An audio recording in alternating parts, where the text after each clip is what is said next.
Okey, Assalamualaikum warahmatullahi wabarakatuh. Salam sejahtera saya ucap kepada anda semua dari mana saja anda berada. Semoga berada di dalam keadaan sehat sejahtera. So, kita nak sambung pasal kisah 25 Rasul. Jadi aku cerita pasal bahagian pertama. Jadi bahagian pertama cara yang macam tu. So, cara kedua aku buat cara macam ni lah kan. Biasa aku buat macam ni dulu kat Facebook. Aku pernah cakap kan, kalau nak aku tunjuk cara betul-betul punya cara, insya-Allah boleh. Wallahualam, Allah yang Maha mengetahui. Dia yang apa-apa pun dia je lah. Macam tu cerita dia. Dia yang mengetahui, dia yang menggerakkan. Jadi kita tak tahu itu kuasa dia. Wallahualam. So kita nak sambung bahagian kedua. Jadi kita nak cerita bahagian kedua tadi. So sambungannya yang bahagian kedua ni, Bismillahirrahmanirrahim. Kisah Nabi Yusuf, sambungan. Akhirnya saudara-saudara Nabi Yusuf berjumpa semula dengan Nabi Yusuf, tetapi mereka tidak menyedari bahawa beliau adalah saudara mereka. Dia tak sedar. Mereka tidak menyedari inilah Nabi Yusuf yang telah dicampakkan ke dalam perigi. Mereka menyangka Nabi Yusuf telah mati. Nabi Yusuf dengan serta-merta mengenali mereka, sedangkan mereka tidak mengenalinya. Nabi Yusuf tahu bahawa inilah orang-orang yang telah mencampakkannya ke dalam perigi ketika baginda masih kanak-kanak lagi. Mereka orang-orang yang ingin membunuhnya, tetapi Allah Subhanahu Wa Taala telah memeliharanya. Namun begitu Nabi Yusuf tidak memberitahu mereka dan tidak mendedahkan kesalahan mereka. Nabi Yusuf pun berbual-bual lah dengan mereka ni. Kamu semua datang dari mana? So disoal lah oleh Nabi Yusuf. Dari negeri Kan'an, macam Kelantan pun ada kan. Dari negeri Kan'an. Mereka menjawab, siapa ayah kamu? Nabi Yusuf tanya lagi. Yaqub bin Ishaq bin Ibrahim, jawab mereka. Adakah kamu mempunyai saudara yang lain? Tanya Nabi Yusuf. Seterusnya, ya, nama dia Bunyamin. Mereka menjawab, bukan macam style aku jawab ni. Dia jawab macam ni lah. Ya, nama dia Bunyamin. Macam itulah. Mereka jawab macam tu. Mengapa dia tidak datang bersama kamu? So dia tanya, kenapa Bunyamin tu datang? Kerana ayah kami tidak melepaskan dia dan tidak suka berjauhan daripadanya sebab pernah terjadi masalah kepada Nabi Yusuf kan. Jadi tak naklah jadi untuk kali kedua kepada Bunyamin. So ditanya, kenapa ayah kamu tidak mahu melepaskannya? Adakah dia seorang kanak-kanak yang kecil? Tanya Nabi Yusuf. Tidak, tetapi Bunyamin mempunyai saudara kandung bernama Yusuf yang keluar bersama kami pada suatu ketika dahulu. Kemudian kami pergilah berlumba-lumba dan meninggalkan Yusuf. Macam dia orang ni lumba lari lah, lumba maraton lah, lebih kurang macam tu lah. Wallahualam lah. Kemudian kami pergi berlumba-lumba dan meninggalkan Yusuf. Akhirnya dia dimakan serigala. Ibarat waktu dia berlumba lari tu, serigala keluar. Macam tu cerita. Nabi Yusuf ketawa dalam hatinya mendengar jawapan itu, tetapi baginda tidak berkata apa-apa. Nabi Yusuf sangat rindu kepada ayah dan ibu serta saudara Bunyamin.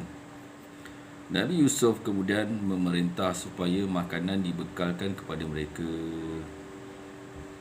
So Nabi Yusuf perintahkanlah supaya bekalan ni diberikanlah kepada mereka ni.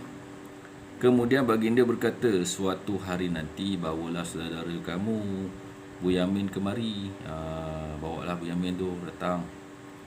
Kalau kamu tidak membawanya padaku, nescaya tiada hak lagi bagi kamu untuk mendapatkan bekalan makanan daripadaku. Macam tu kata Nabi Yusuf. Kemudian Nabi Yusuf memerintahkan supaya harta yang mereka bawa dikembalikan. Ambillah harta ni. Macam tu. Saudara-saudara Nabi Yusuf itu pun kembali dan menceritakan apa yang berlaku. Mereka berkata kepada Nabi Yaqub, hantarkanlah Bunyamin bersama kami. Bermakna bila dia berjumpa dengan Nabi Yaqub, dia minta untuk Bunyamin ikut pula. Kalau tidak, pasti kami tidak akan dapat layanan baik daripada pembesar Mesir itu. Sekali lagi kita beritahu, hantarlah Bunyamin bersama kami. Kalau tidak, pasti kami tidak akan dapat bersama tidak akan mendapat layanan baik daripada pembesar Mesir itu. Padanya Nabi Yusuf mereka meminta kebenaran untuk membawa Bunyamin bersama. Sesungguhnya kami akan menjaganya, kata mereka. Bolehkah aku mempercayai kamu untuk menjaganya, sebagaimana aku telah mempercayai kamu untuk menjaga Yusuf dahulu? Lalu kamu hampakan kepercayaanku. Adakah kamu sudah lupa kepada peristiwa Yusuf? Adakah kamu hendak menjaga Bunyamin seperti kamu telah menjaga Yusuf? Allah jualah sebaik-baik penjaga, dan dia jualah yang maha mengasihani, kata Nabi Yaqub kepada anak-anaknya. Jadi mereka pun cakaplah, sesungguhnya pembesar Mesir itu orang yang pemurah. Dia telah kembalikan harta kami dan tidak mengambil bayaran sedikit pun daripada kami. Oleh itu, izinkanlah Bunyamin pergi bersama kami. Kami pasti akan mendapatkan haknya juga, kata mereka lagi. So, aku tidak akan melepaskannya, kata Yaqub bersama kamu, sehingga kamu berjanji dengan Allah bahawa kamu akan pulang dengan Bunyamin. Melainkan kalau kamu dikalahkan oleh musuh. Dia mungkin bertemu perang ke apa ke, ada musibah ke kan. So itu tak apa, dibenarkan lah kalau terjadi apa-apa lah musuh apa kan. Wallahualam. Mereka pun berjanji dengan nama Allah Subhanahu Wa Taala. Allah jualah yang menjadi saksi. Allah jualah yang menjadi saksi atas segala apa yang kita katakan itu. Kata Nabi Yaqub, wahai anak-anakku, janganlah kamu masuk negeri Mesir begitu saja, tetapi masuklah melalui beberapa buah pintu yang berlainan. Tidak berapa lama kemudian tibalah masanya untuk saudara-saudara Nabi Yusuf pergi ke Mesir bagi mendapatkan bekalan makanan. Setelah beberapa hari perjalanan, sampailah mereka di tempat yang dituju. Saudara-saudara Nabi Yusuf masuk melalui pintu-pintu berlainan seperti yang disuruh oleh ayah mereka. Maknanya ada syarat-syarat kan. Sampai tu macam itulah cerita dia. So kita sambunglah. Sorry. Lalu mereka pun sampai kepada Nabi Yusuf. Apabila Nabi Yusuf melihat Bunyamin, so Nabi Yusuf melihatlah Bunyamin. Baginda merasa sangat gembira. Nabi Yusuf mengajak Bunyamin tinggal di rumahnya. So Nabi Yusuf pun mengajaklah Bunyamin ni tinggal di rumahnya. Sesungguhnya aku saudaramu, kata Nabi Yusuf kepada Bunyamin. Mendengar kata-kata Nabi Yusuf itu, Bunyamin berasa sangat terkejut. bercampur dengan gembira. Gembira sangat-sangat. Baginda bertanya tentang ibu dan ayahnya serta tentang rumah dan zaman kanak-kanaknya. Nabi Yusuf mahu supaya Bu Yamin tinggal bersamanya. Dengan itu baginda dapat melihat setiap hari dan berbual dengannya serta bertanya mengenai kampung halamannya. Tetapi bagaimana caranya hendak menahan Bu Yamin sedangkan dia akan pulang ke Kan'an pada esok harinya. Tambahan pula saudara-saudara itu telah berjanji kepada Allah SWT bahawa mereka akan pulang dengan Bu Yamin.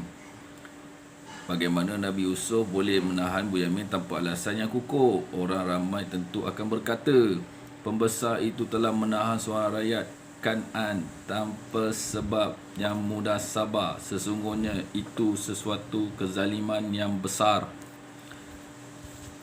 Tetapi Nabi Yusuf seorang yang bijak, pandai. Raja Mesir mempunyai sebuah bejana. Jadi kita terjemahlah bejana. So Raja Mesir ni mempunyai sebuah bejana yang berharga. Beliau selalu minum air daripada bejana itu. Macam cawan lah. Nabi Yusuf meletakkan bejana minuman itu ke dalam tempat simpanan barang-barang Bu Yamin. Setelah Khalifah, saudara-saudara Nabi Yusuf mulai bertolak untuk meninggalkan Mesir. Tiba-tiba kedengaran suara daripada seorang pihak istana. Terdengarlah, "Kamu pencuri!" teriak dari istana raja. Aku ni suka macam-macam tune. Okay, aku buat tune tu lah. Tak tahu betul tak betul, kita try. Saudara-saudara Nabi Yusuf terkejut lalu berpaling. Apakah yang telah kami curi? Apakah yang telah kami curi? Tanya mereka.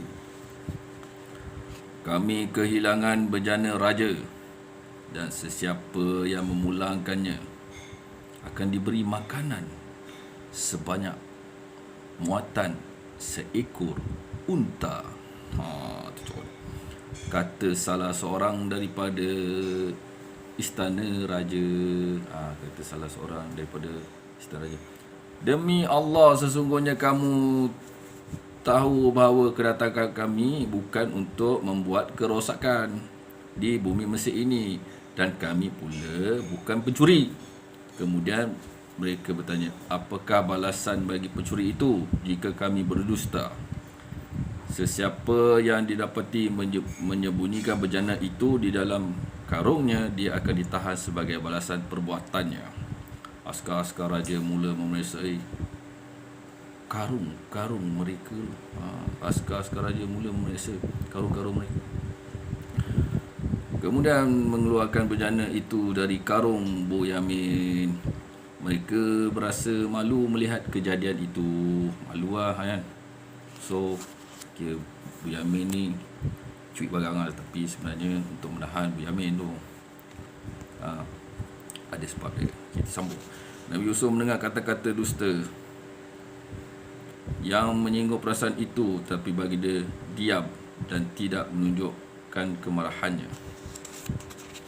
Mereka teringat janji yang telah mereka buat dengan ayah mereka. Salah seorang daripada mereka merayu kepada Nabi Yusuf, "Wahai menteri, sesungguhnya dia mempunyai ayah yang sudah tua lagi berpangkat. Oleh itu ambillah salah seorang di antara kami sebagai gantinya. Sesungguhnya kami menganggapmu sebagai seorang yang baik budi." Rayu saudara mara Nabi Yusuf. Kami berlindung dengan Allah daripada menahan. Ini apa maksud?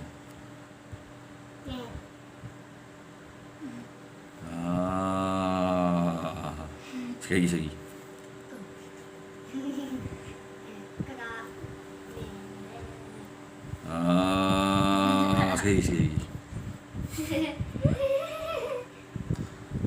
Okey.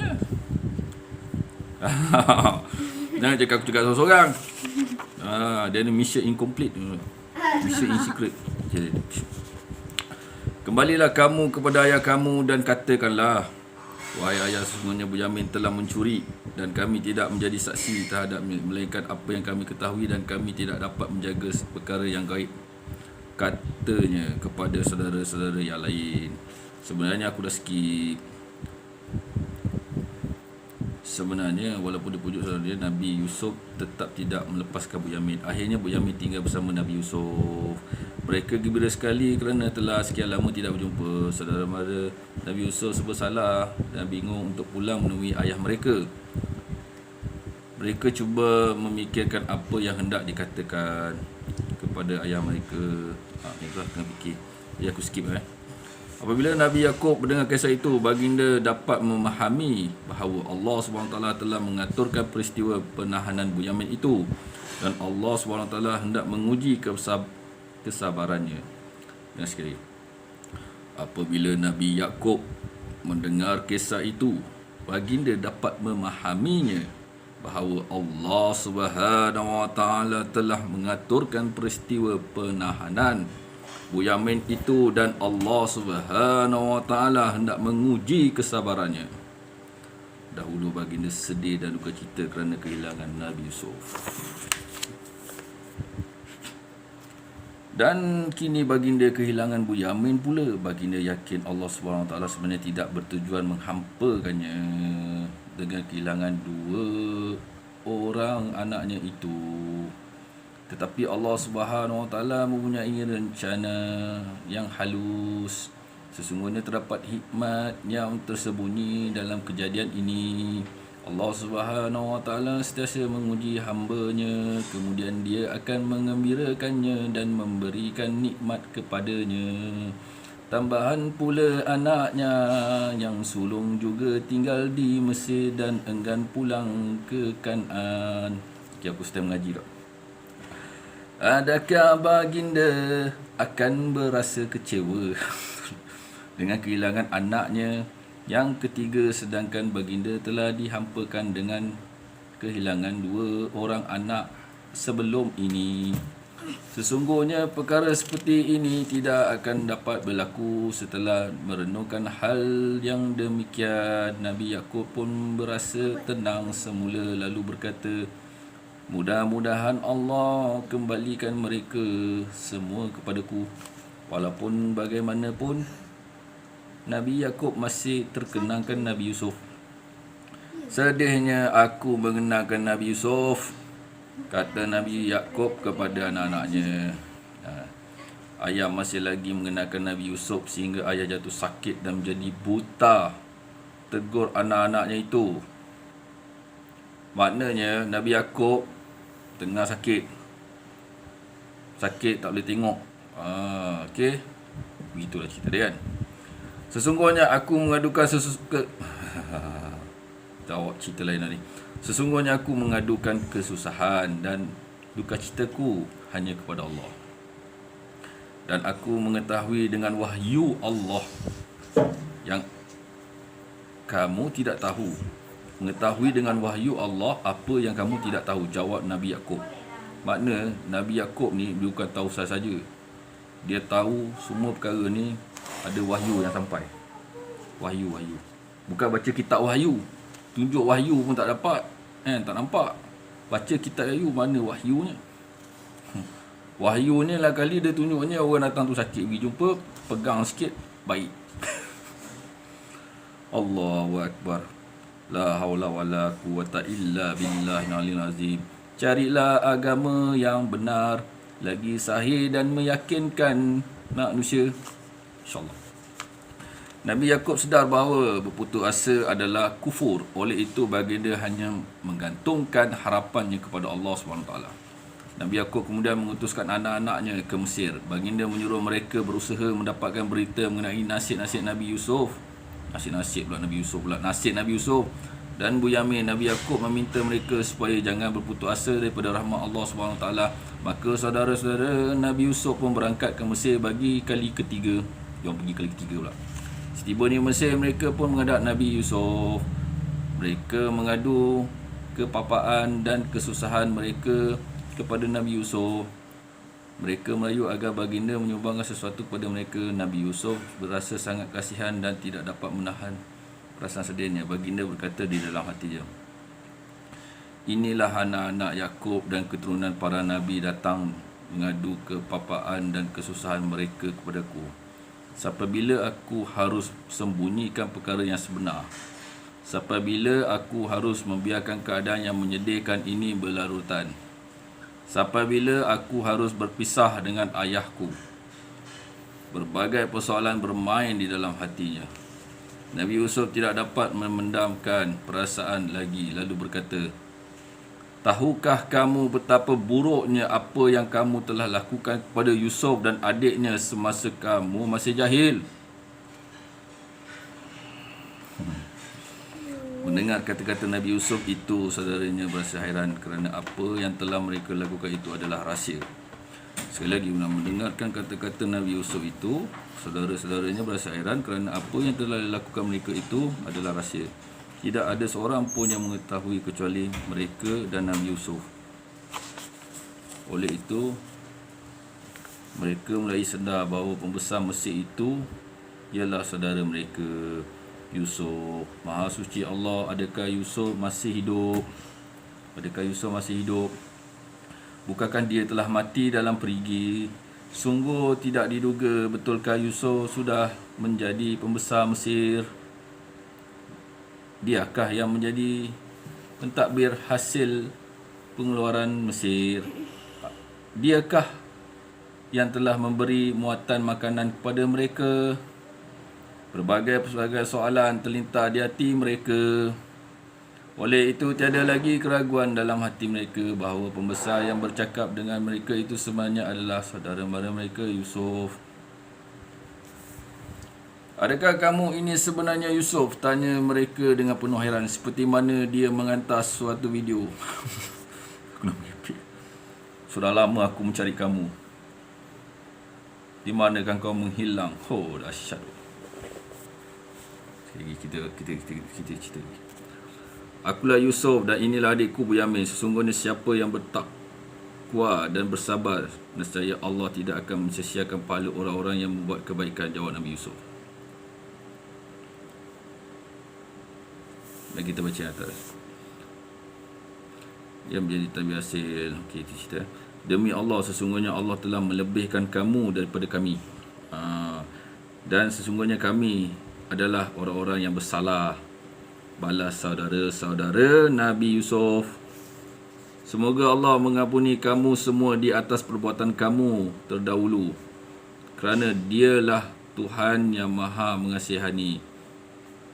Semoga Allah mengampuni kamu semua di atas perbuatan kamu semua dahulu, kerana Dialah Tuhan yang Maha Mengasihani, kata Nabi Yusuf lagi. Nabi Yusuf sangat rindu untuk bertemu dengan ayahnya Nabi Yakub. Setelah sekian lama tidak bertemu, sekarang dia tidak perlu lagi bersabar. Silap. Biasalah kan. Cuba Bapa. Dia macam fi'il madi, fi'il mudhari'. Nabi Yusuf sangat rindu untuk bertemu dengan ayahnya Nabi Yakub. Setelah sekian lama tidak bertemu, sekarang dia tidak perlu lagi bersabar menanggung rasa rindu kerana rahsianya sudah terdedah. Dan Allah mahu memenangkan hati Nabi Yusuf. Silap. Kalau fi'il madi bertemu fi'il mudhari' macam ni cerita dia, Allah.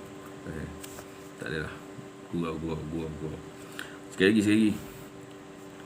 Sekarang dia tidak perlu lagi bersabar menanggung rasa rindu kerana rahsianya sudah terdedah dan Allah mahu memenangkan hati Nabi Yakub. Selama perpisahannya dengan Nabi Yusuf, matanya kabur kerana terlalu banyak menangis dan menanggung kesedihan. Pulanglah dengan membawa bajuku ini.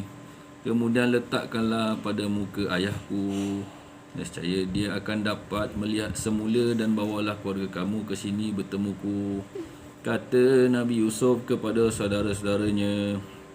Sekali lagi aku beritahu, pulanglah dengan membawa bajuku ini.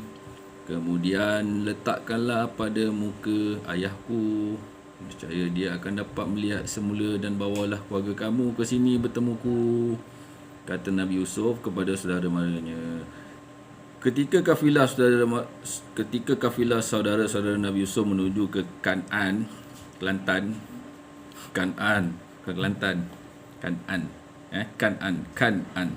Nabi Alhamdulillahirabbil alamin. Nabi Yaakob sudah dapat mencium bau anaknya Nabi Yusuf yang dikasihi itu. Dia dah dapat cium bau dah. Aku dah tahulah kau lah anakku. Dah cium bau semua dapat cium lah. Sesungguhnya aku tercium bau Yusuf, kata Nabi Yaakob. Ketika itu masih dalam keadaan yang tidak siuman. Kamu ini masih berada dalam keadaan tidak siuman disebabkan perkara yang silam, kata salah seorang kaum kerabatnya. Tidak lama kemudian utusan itu membawa baju Nabi Yusuf itu tiba. Diletakkan baju tersebut pada muka Nabi Yaakob. Dengan takdir Allah Subhanahu Wa Taala, baginda pun dapat melihat semula seperti sedia kala. Dapatlah lihat. So Nabi Yaakob dapat melihat semula. Kun fayakun, kun fayakun, kun fayakun. Itu kalau jadi maka jadi-jadilah. Wahai ayah, maafkanlah segala dosa yang telah kami lakukan. Mohonkanlah kepada Allah. Kamu tahu kamilah yang bersalah. Rayu saudara mara Nabi Yusuf ni, saudara-saudara dia. Macam tu cerita dia. Bukankah aku telah berkata kepada kamu, sesungguhnya aku mengetahui melalui wahyu Allah apa yang kamu tidak tahu, kata Nabi Yaakob. Cerita dia. Aku akan memohon kepada Allah untuk kamu, sesungguhnya dialah yang maha pengampun lagi maha mengasihani, balas Nabi Yaakob. Okay. Apabila Nabi Yaakob dan keluarganya sampai ke Mesir, Nabi Yusuf pun segera menyambut serta memeluk kedua-dua orang tuanya. Tidak dapat digambarkan betapa gembiranya mereka di saat itu. Peristiwa hari itu disaksikan oleh orang ramai di Mesir. Hari tersebut merupakan hari yang berbahagia dan penuh berkat. Nabi Yusuf mempersilakan kedua ibu bapa dan ayahnya duduk kedua ibu bapanya. Yusuf mempersilakan kedua ibu dan ayahnya duduk di atas singgasana kebesaran. Sesungguhnya saudara-saudara Nabi Yusuf dan sesungguhnya bukan. Tak ada, ni titik. Saudara-saudara Nabi Yusuf dan kedua orang tuanya tunduk sebagai tanda hormat kepada baginda. Wahai ayahku, inilah taksir mimpiku dahulu. Sesungguhnya Allah menjadikan mimpiku itu benar. Aku telah bermimpi melihat 11 bintang dan matahari serta bulan. Aku melihat mereka tunduk menghormatiku, kata Nabi Yusuf. 11 bintang itu melambangkan 11 orang saudara tiri Nabi Yusuf. Matahari dan bulan itu pula melambangkan ibu dan ayahnya.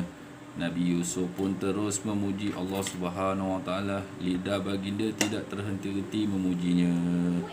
Baginda amat bersyukur kepada Allah Subhanahu Wa Taala di atas nikmat yang dikurniakannya. Nabi Yaakob dan keluarganya kemudian tinggal di Mesir. Nabi Yaakob dari sini wafat di sana.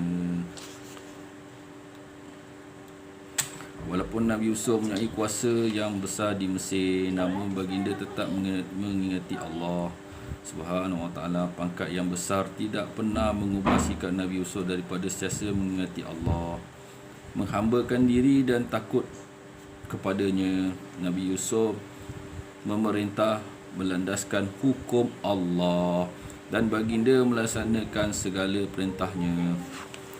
Nabi Yusuf menjaga kerajaan. Nabi Yusuf ni menjaga kerajaan Mesir, namun baginda tetap mengingati Allah.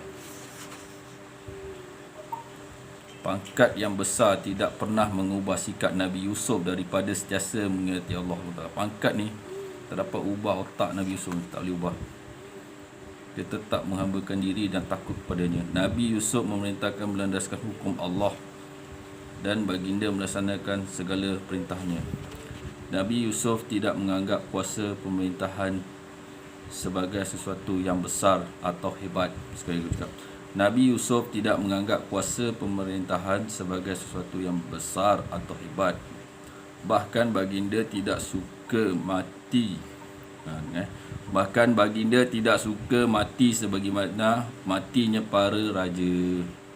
Baginda tidak suka digolongkan di kalangan para raja. Sebaliknya digolongkan di kalangan hamba Allah, serta dihimpunkan bersamanya orang-orang yang soleh sahaja. Sebab itu Nabi Yusuf selalu berdoa seperti di dalam surah Yusuf ayat 101 bermaksud, Bismillahirrahmanirrahim. Wahai Tuhanku, sesungguhnya Engkau telah mengkurniakan kepadaku sebahagian daripada kuasa pemerintahan dan mengajarku sebahagian daripada ilmu mentafsir mimpi.